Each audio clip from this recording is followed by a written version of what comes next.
প্রায় অনেক দিন পরেই মামাবাড়ি এলাম, তাই একটু তো মজা হচ্ছেই। তো যাই হোক, কেন হঠাৎ করে মামাবাড়ি এলাম সেটা একটু পরে জানাচ্ছি।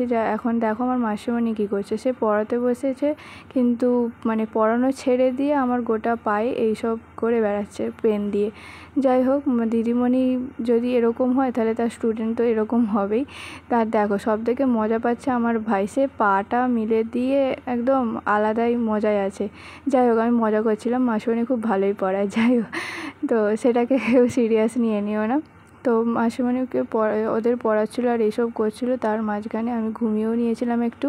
তারপর ঘুম থেকে উঠে গেলাম ছাদে, গিয়ে গোপুর সব জিনিসপত্রগুলো একটু রোদে দেওয়া ছিল সেগুলোকে তুলে নিলাম। আর দেখো, যেই কারণে এখানে আসা মামাবাড়ি সেটা হলো আমার মায়ের একটা অপারেশন হয়েছে, তাই জন্য এখানে এসেছি আর কি।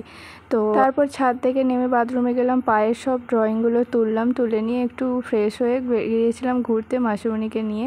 ঘুরে আসার পর গপুকে খেতে দিয়ে আমি নিচে নেমে গিয়েছিলাম। নিচে গিয়ে দেখলাম মামি চানা মাখাচ্ছে, আর আমার ভাই বসে বসে বলছে, মা তাড়াতাড়ি দাও, আমার লোভ লাগছে, মানে আমার মামিকে বলছে।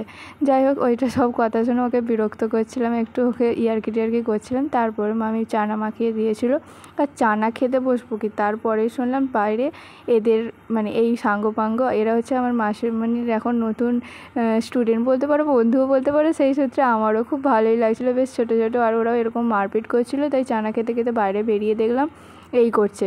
তো আমি একটু ভিডিও করে নিলাম। তো আজকের মিনি ব্লগটা এতটাই, কেমন লাগলো জানিও, টাটা।